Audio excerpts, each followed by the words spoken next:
পর্যন্ত আপনারা জানেন বাংলায় বৃষ্টি হবে এমনটি আবহাওয়া দপ্তর সূত্রে খবর। ওড়িশায় নিম্নচাপের কারণে দক্ষিণবঙ্গে ভারী বৃষ্টি, কলকাতা সংলগ্ন এলাকায় বিক্ষিপ্ত বৃষ্টি, দক্ষিণে বৃষ্টির সঙ্গেই বইবে দমকা হাওয়া। নিম্নচাপের জেরে উত্তরে দুর্যোগের শঙ্কা। জলপাইগুড়ি, আলিপুরদুয়ারে সতর্কতা ইতিমধ্যেই জারি করা হয়েছে। আবহাওয়া দপ্তর সূত্রে কি খবর, রৌনক প্রতিনিধি রয়েছেন আমাদের সঙ্গে। রৌনক, দেখো, আগামীকাল জলপাইগুড়ি, আলিপুরদুয়ারে লাল সতর্কতা জারি করা হয়েছে। অতি ভারী বৃষ্টিপাতের একটা সম্ভাবনা থাকছে এবং গোটা উত্তরবঙ্গ জুড়েই ভারী থেকে অতি ভারী বৃষ্টিপাতের সম্ভাবনা। বিশেষ করে উত্তরবঙ্গের যে পার্বত্য অঞ্চল দার্জিলিং, কালিম্পং, আলিপুরদুয়ার ওপরে যে জেলাগুলি রয়েছে এখানে অতি ভারী বৃষ্টিপাত আগামীকাল এবং রবিবার পর্যন্ত চলবে।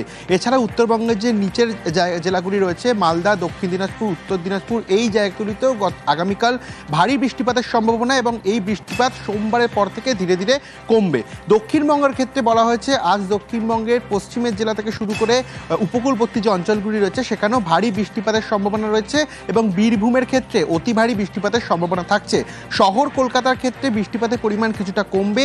আংশিক মেঘলা আকাশ আজ যেমন রয়েছে ঠিক আগামীকাল অর্থাৎ 24 ঘন্টা জুড়ে এরকম মেঘাচ্ছন্ন আকাশেরই পূর্বাভাস দিয়েছে আলিপুর আবহাওয়া দপ্তর। এবং বিশেষ করে আগামী রবিবার অর্থাৎ কার্নিভালের দিন শহর কলকাতায় সে অর্থে ভারী বৃষ্টিপাতের কোনো রকম সম্ভাবনা নেই।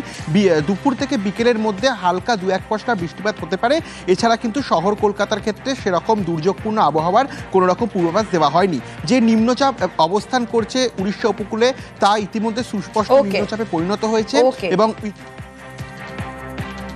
আমাদের যে অতি গভীর নিম্নচাপ ছিল সেটি আজ সকালে গভীর নিম্নচাপে পরিণত হয়েছে এবং এর অবস্থান এখন আমাদের উড়িষ্যাতে রয়েছে। এর প্রভাবে দক্ষিণবঙ্গে আগামী 24 ঘন্টায় পশ্চিমের কয়েকটা জেলা মুর্শিদাবাদ, বীরভূম, পুরুলিয়া, পূর্ব পশ্চিম বর্ধমান, বাঁকুড়া এবং পশ্চিম মেদিনীপুর এইসব জেলাতে 1-2 জায়গায় ভারী বৃষ্টিপাত হওয়ার সম্ভাবনা আছে। আর সমস্ত জেলাতেই প্রায় সর্বত্রই হালকা থেকে মাঝারি বৃষ্টিপাত আগামী 24 ঘন্টায় হবে।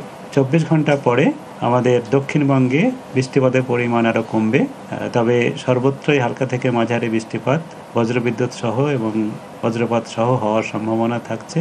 উত্তরবঙ্গে বৃষ্টিপাত ক্রমশ বাড়বে। দার্জিলিং, জলপাইগুড়ি, আলিপুরদুয়ার জেলাতে আগামী 24 ঘন্টায় ভারী থেকে অতি ভারী বৃষ্টিপাত। 5 তারিখে তৃতীয় দিনে বৃষ্টিপাত উত্তরবঙ্গে কিছুটা কমবে, তবে ভারী থেকে অতি ভারী উত্তরের জেলাগুলোতে থাকার সম্ভাবনা থাকছে। 6 তারিখে বৃষ্টিপাত উত্তরবঙ্গে কমে যাবে। কলকাতা তার পার্শ্ববর্তী অঞ্চলে ভারী বৃষ্টিপাতের কোনো সতর্কতা নেই, তবে বৃষ্টিপাতের সম্ভাবনা 1-2 পশলা করে থাকার সম্ভাবনা থাকছে। আগামী 24 ঘন্টা পর্যন্ত মৎস্যজীবীদের সমুদ্রে যেতে মানা করা হয়েছে।